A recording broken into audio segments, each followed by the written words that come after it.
Exactamente a las 5:30 horas, las tranquilas aguas del Caribe estallaron en una de las mayores operaciones navales antinarcóticos de la historia moderna.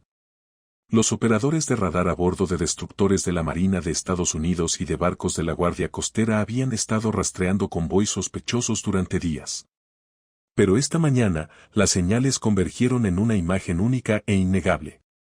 Una flota de barcos del cártel que transportaba lo que la inteligencia confirmó posteriormente que eran 76.000 libras de narcóticos valorados en $473 millones. Los contrabandistas habían elegido la velocidad y el sigilo como armas. Desplegaron lanchas rápidas equipadas con potentes motores, semisumergibles diseñados para deslizarse bajo las olas y embarcaciones de escolta tripuladas por tripulaciones armadas. Juntos, formaron una armada de drogas construida para atravesar las rutas marítimas y desaparecer en la inmensidad de las aguas abiertas. Su destino, las costas estadounidenses y los mercados negros que financian un imperio criminal. Pero lo que no contaban era que Estados Unidos ya había desplazado sus defensas mucho más adelante. Los destructores de la Armada estaban estacionados en aguas profundas, apoyados por barcos de la Guardia Costera distribuidos por el Pacífico Oriental y el Caribe. Los aviones de patrulla de alta resistencia recorrían cientos de kilómetros diariamente, mientras los aviones de reconocimiento P-8 Poseidón trazaban tenues señales de calor a través de las olas. Por encima de todo, los drones volaban en altura, transmitiendo coordenadas a los centros de comando. Esta no fue una defensa reactiva. Se trataba de una interdicción avanzada que detenía las flotas de los cárteles antes de que pudieran siquiera acercarse a territorio estadounidense. Antes de revelar cómo la Marina atrapó a esta armada de drogas multimillonaria, asegúrese de suscribirse ahora mismo porque estos análisis en tiempo real muestran las batallas que dan forma a la seguridad de Estados Unidos de maneras que los titulares nunca revelan. Las primeras señales de contacto directo surgieron en las rutas de navegación cercanas a América Central. En el radar apareció un grupo de contactos que se movían rápidamente rumbo al norte. Su velocidad excedía los 40 nudos, dejando estelas reveladoras visibles para los aviones de reconocimiento. Los artilleros a bordo de los helicópteros de la Marina entrenaron sus miras, preparados para utilizar fuego incapacitante dirigido a los motores, una táctica refinada durante años de operaciones de la Guardia Costera. Se siguieron todas las reglas de enfrentamiento. Primero vinieron las órdenes por altavoz ordenando a los barcos que se detuvieran. Entonces se oyeron disparos de advertencia en la superficie del mar. Aún así, los equipos del cártel siguieron adelante. En ese momento terminó la fase de vigilancia silenciosa y comenzó la fase de interdicción. La magnitud de lo que ocurrió no se parecía a nada visto en más de un siglo de operaciones de la Guardia Costera. Casi 2 docenas de persecuciones separadas comenzaron a lo largo de 3 semanas de misiones ininterrumpidas. Frente a las Galápagos, un arco submarino fue interceptado que transportaba más de 8.000 libras de cocaína. Cerca de la costa de México, un cúter abordó otro barco que transportaba 9.000 libras de contrabando. Al sur de Jamaica, helicópteros inutilizaron 2 barcos de pesca de cabra en un solo día, incautando otras 6.500 libras. Para cuando se contabilizaron las incautaciones, el total había alcanzado la asombrosa cifra de 76.000 libras, equivalente a 23 millones de dosis letales, suficiente para matar a la población de Florida varias veces. Pero las drogas fueron solo la mitad de la historia. De esos barcos en el mar fueron rescatados 34 presuntos agentes del cártel. No eran mensajeros callejeros, sino tripulaciones de confianza elegidas para mover envíos multimillonarios en aguas internacionales. Los analistas enfatizaron que cada arresto daña directamente la infraestructura de los cárteles, eliminando navegantes expertos y reemplazándolos con reclutas desesperados. El costo humano para los cárteles se sentiría mucho después de que los fardos fueran catalogados y apilados en las cubiertas de la Guardia Costera. Pero para las fuerzas estadounidenses, el desafío apenas había comenzado. Cada fianza confiscada creaba nuevas demandas logísticas. Las cubiertas estaban repletas de pruebas que debían ser custodiadas, etiquetadas y transportadas bajo una cadena de custodia hermética. Las tripulaciones rotaban en turnos, patrullando durante el día y custodiando la carga durante la noche, todo ello mientras aún estaban en el mar. La operación ya era histórica, la mayor incautación en la historia de la Guardia Costera. Pero como admitió un comandante, no se trataba solo de drogas o barcos. Se trataba de estrategia y de enviar un mensaje a los cárteles de que el mar ya no era su santuario. La pregunta ahora era sencilla. Si una armada de un cártel valuada en casi $500 millones pudiera ser atrapada, ¿qué arriesgarían a continuación? Las interdicciones habían comenzado, pero lo que hizo que la Operación Víbora del Pacífico fuera extraordinaria fue su gran alcance. En lugar de una incautación aislada, Estados Unidos lanzó una campaña sincronizada en todo el Caribe y el Pacífico Oriental. En apenas 3 semanas se interceptaron casi 20 intentos distintos de contrabando, un ritmo que sorprendió incluso a los comandantes más veteranos. Cada encuentro siguió la misma secuencia creciente: identificación, órdenes verbales, disparos de advertencia y, finalmente, fuego desactivador dirigido a los motores. Cada paso fue registrado bajo el derecho internacional. Toda acción documentada para su procesamiento. Los observadores enfatizaron que Estados Unidos no dependía de la suerte. Se basó en la integración. Destructores de la Armada, barcos de la Guardia Costera, aviones de patrulla, drones y socios aliados trabajando como uno solo. En el mar, los resultados hablaron por sí solos. Los barcos del cártel que antes contaban con velocidad y sigilo ahora se enfrentaban a la potencia de fuego de precisión de los helicópteros y a una cobertura de radar de largo alcance que se extendía cientos de millas. Los semisumergibles, que antes eran casi invisibles para los barcos de superficie, fueron rastreados mediante sonar avanzado y vigilancia aérea. Las tripulaciones que alguna vez se jactaron de superar a las patrullas se encontraron atrapadas en trampas coordinadas. Lo que hizo que esta operación fuera diferente a las anteriores no fue solo la potencia de fuego. Fue una decisión deliberada la de trasladar la aplicación de la ley a zonas más alejadas del país. En lugar de esperar cerca de las costas estadounidenses, los comandantes estadounidenses desplegaron activos en aguas internacionales, convirtiendo el largo viaje de los convoys en su mayor vulnerabilidad. Las incautaciones ascendieron a 8.000 libras aquí, 9.000 allá, 6.000 más. Cada cargamento representaba millones en ganancias del cártel, borrados antes de tocar suelo estadounidense. A finales de agosto, el valor del salón combinado fue de casi $473 millones. Los analistas calcularon que esta cifra equivalía a meses de capital operativo para redes de tráfico enteras. Sin embargo, los funcionarios advirtieron que los números por sí solos no cuentan la historia completa. El verdadero impacto estuvo en los arrestos.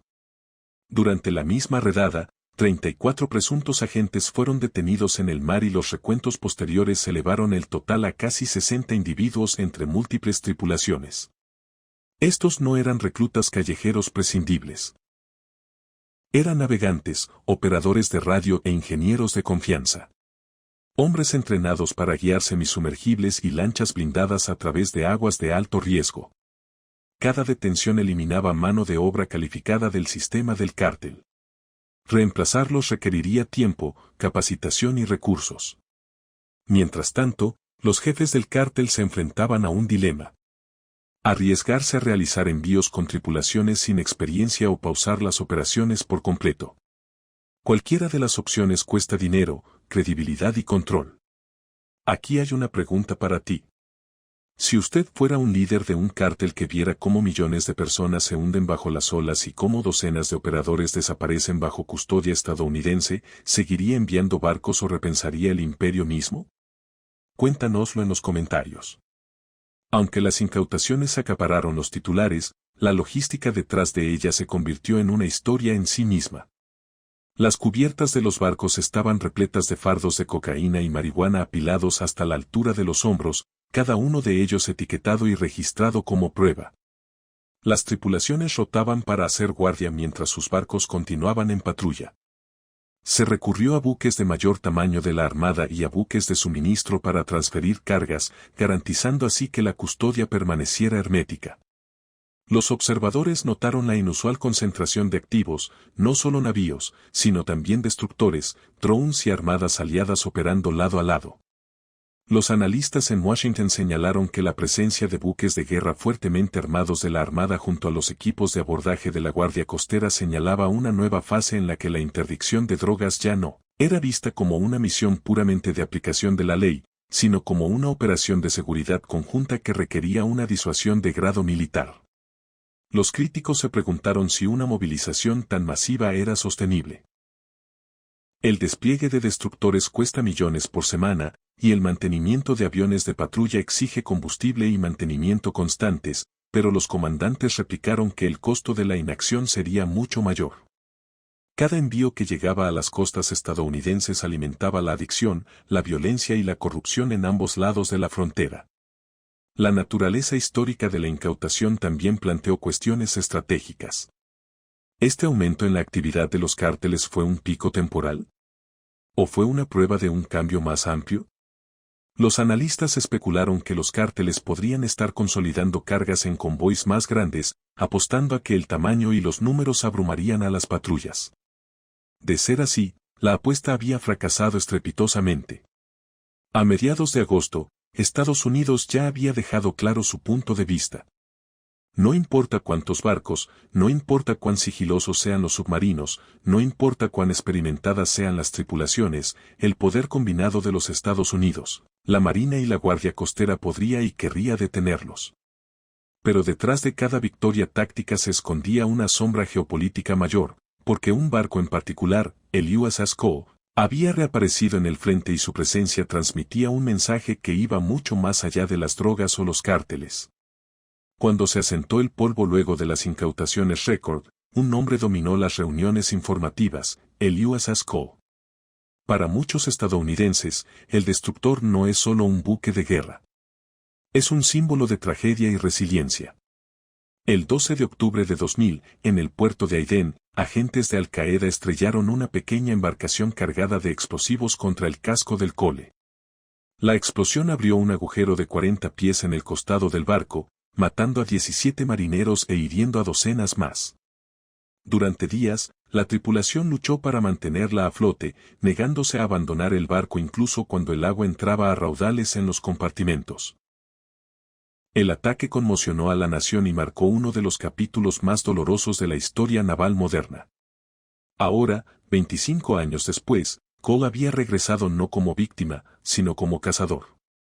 Modernizado, rearmado y mejorado con el sistema de combate Aegis, interceptores SM-2 y SM-6 y conjuntos de radar avanzados, el destructor navegó hacia el Caribe al frente de la Operación Pacific Vapor. Su presencia no era rutinaria. Los destructores rara vez se utilizan para combatir el narcotráfico. Pero en este caso, la Marina quería enviar un mensaje a los cárteles, a los aliados y al propio Washington. A bordo, los destacamentos policiales de la Guardia Costera lanzaron equipos de abordaje utilizando la cubierta de vuelo del destructor como área de preparación. Los helicópteros MH-60R Seahawk despegaron bajo el mando de Cole, descendiendo para inutilizar las lanchas rápidas del cártel con fuego de precisión dirigido a los motores fuera de borda. Los equipos de abordaje fueron repelidos hasta las cubiertas, asegurando a los contrabandistas y marcando los fardos de contrabando confiscado.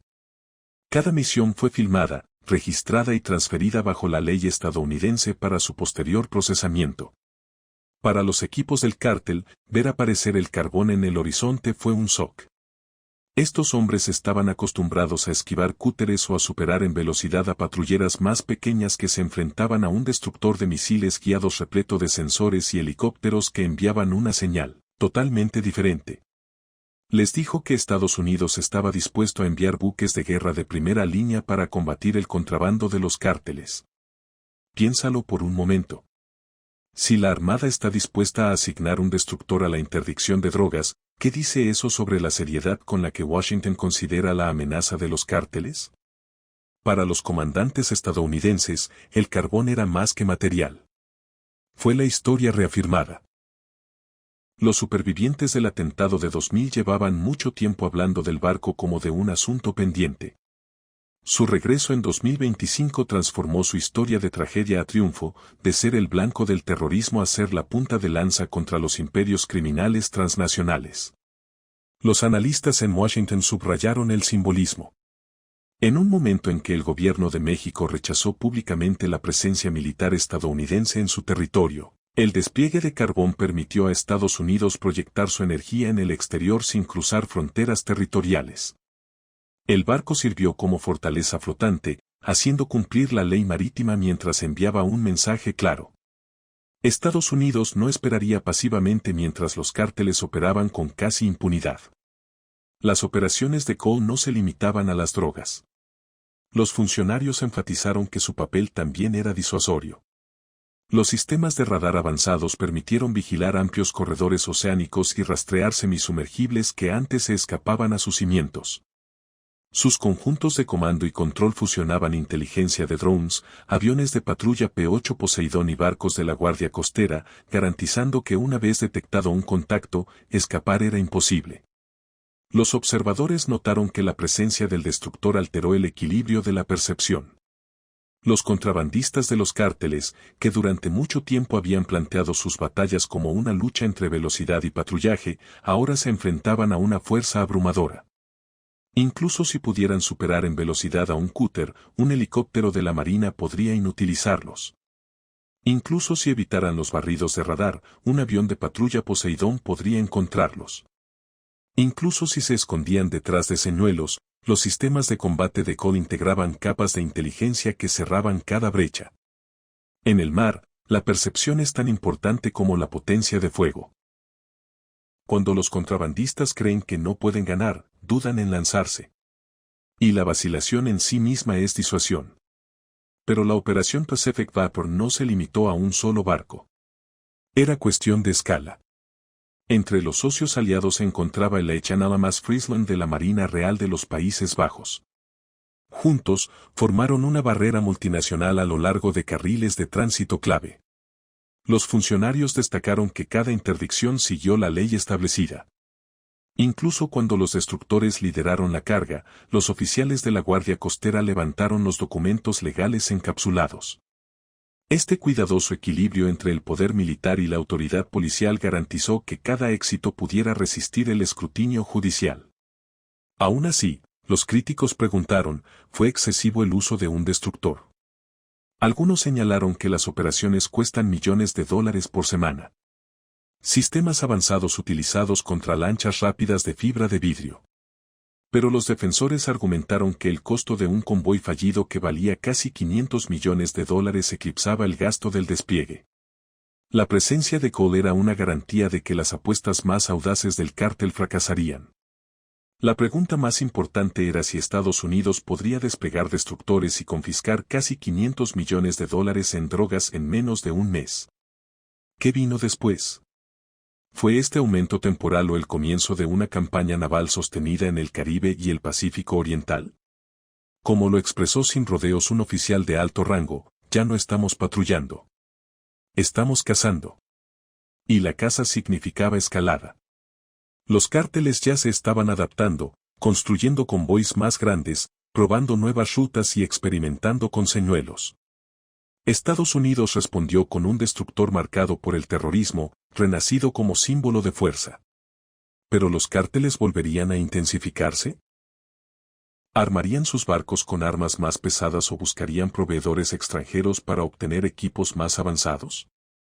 Esas preguntas quedaron sin respuesta mientras la operación Pacific Vapor seguía adelante. Lo que estaba claro, sin embargo, era que el USS Cole había transformado la batalla en el mar en algo más que interdicciones.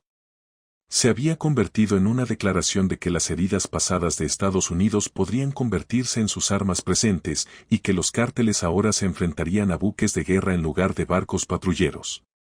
El enfrentamiento estaba entrando en su fase más peligrosa. A fines de agosto, la Operación Víbora del Pacífico había incautado más de 76.000 libras de narcóticos, detenido a docenas de agentes del cártel y hundido casi 500 millones de dólares en ganancias criminales. En el papel, fue una victoria. Pero los comandantes sabían que la guerra estaba lejos de terminar. Los cárteles se adaptan como los ejércitos.